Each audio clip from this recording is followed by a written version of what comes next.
Hello, welcome to my channel.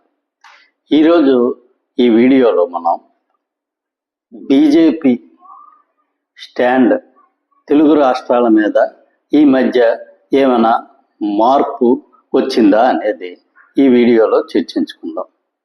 ముఖ్యంగా ఆంధ్రప్రదేశ్లో BJP stand చాలా వరకు మారినట్టు మనకి తెలుస్తుంది. ఇంతకుముందు మనం చూసాం, గత ప్రభుత్వంలో అంటే చంద్రబాబు నాయుడు గారు 2014 నుంచి 2019 వరకు ప్రభుత్వం ఉండే టైంలోనే జగన్మోహన్ రెడ్డి గారికి కేంద్ర ప్రభుత్వం దగ్గర చాలా వరకు పలుకుబడి ఉండేది. ఆయన అధికారంలో ఉన్నప్పుడు ఎలాగా ఆ పలుకుబడి ఎక్కువగానే ఉండేది. కాబట్టి ఇక్కడ బీజేపీ ఏమని ఆలోచించిందంటే, చంద్రబాబు నాయుడు గారిని పక్కకి పెట్టేస్తే ఆయన్ని పూర్తిగా ఆయన ప్రభావం లేకుండా ఆంధ్రప్రదేశ్లో చేయగలిగితే జగన్మోహన్ రెడ్డి గారిని ఈజీగా మేనేజ్ చేయొచ్చు. దాంతో ఆంధ్రప్రదేశ్ అనేది పూర్తిగా వాళ్ళ అధీనంలోనే ఉంటుంది అని చెప్పి బీజేపీ వాళ్ళు చాలా వరకు ఆశించారు. కాకపోతే ప్రస్తుతం కూడా వాళ్ళ అధీనంలోనే ఉంది. కాకపోతే ఇక్కడ చంద్రబాబు నాయుడు కింద వాళ్ళు ఉండడం జరిగింది. దీని నిమిత్తం బీజేపీ వాళ్ళు పవన్ కళ్యాణ్తో జతకట్టి ఆంధ్రప్రదేశ్లో ఒక మూడో పార్టీగా అవతరిద్దామని చెప్పి చాలా వరకు ఆశించారు. కాకపోతే అది పవన్ కళ్యాణ్ వారి వల్ల సాధ్యం కాలేదు. పవన్ కళ్యాణ్ గారు ఎట్టి పరిస్థితుల్లోనూ సెపరేట్గా పోటీ చేయడానికి ఒప్పుకోలేదు. ఆయన మూడు పార్టీలు ఖచ్చితంగా కలిసే పోటీ చేయాలని చాలా దృఢమైన నిర్ణయం తీసుకొని దాని మీదే కట్టుబడి ఉండడం జరిగింది. కాకపోతే ఈ విషయంగా బీజేపీ వాళ్ళు దాదాపు 2024 ఎలక్షన్లు దగ్గర పడే వరకు ఏ విధమైన నిర్ణయం తీసుకోలేదు. ఎందుకంటే చంద్రబాబు నాయుడు గారి మీద వాళ్ళకి అప్పుడు అంత సదభిప్రాయం ఉండేది కాదు.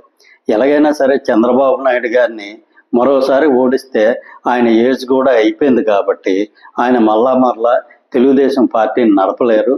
అప్పుడు ప్రతిపక్ష పాత్ర పవన్ కళ్యాణ్ గారితో బీజేపీ పోషించి ఆ తర్వాత అధికారంలో రావడానికి చాలా సులభతరం అవుతుందని చెప్పి వాళ్ళు ఆశించడం జరిగింది.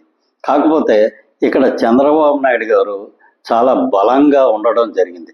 తెలుగుదేశం పార్టీ ఆంధ్రప్రదేశ్లో చాలా బలమైన అట్టడుగు నుంచి పునాదులు వేసుకోబడిన పార్టీ. తెలుగుదేశం పార్టీని అంత ఈజీగా ఆంధ్రప్రదేశ్ రాజకీయ చిత్రం నుంచి తొలగించడం చాలా కష్టం. ఈ విషయం అర్థమై చివరికి వారు 2024 ఎలక్షన్లోనే పొత్తు పెట్టుకోవడం జరిగింది. కాకపోతే ప్రస్తుతం జరుగుతున్న పరిణామాలు బట్టి కూటమి ప్రభుత్వం చాలా బలంగా ఉన్నది. నెక్స్ట్ ఎలక్షన్లో కూడా మళ్ళీ కూటమి ప్రభుత్వమే అధికారంలోకి రావడానికి ఎన్నైనా అవకాశాలు ఉన్నాయి. కాబట్టి ప్రస్తుతం బీజేపీ స్టాండ్ పూర్తిగా మార్చుకొని పూర్తిగా టీడీపీతోనే కలిసి వెళ్ళడానికి వాళ్ళు నిర్ణయం తీసుకోవడం జరిగింది.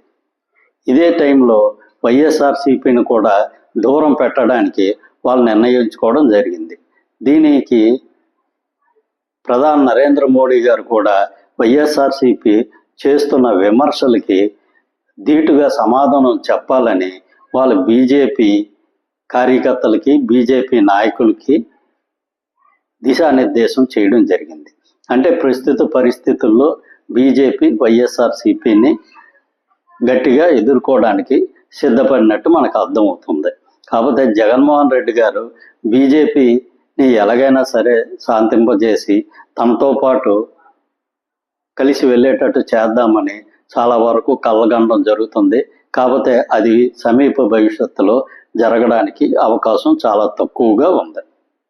అదేవిధంగా తెలంగాణలో కూడా గత సార్వత్రిక ఎన్నికల్లో కాంగ్రెస్కి ధీటుగా 8 సీట్లు, కాంగ్రెస్కి 8 వస్తే వాళ్ళకి 8 సీట్లు ఎంపీ సీట్లు రావడం జరిగింది.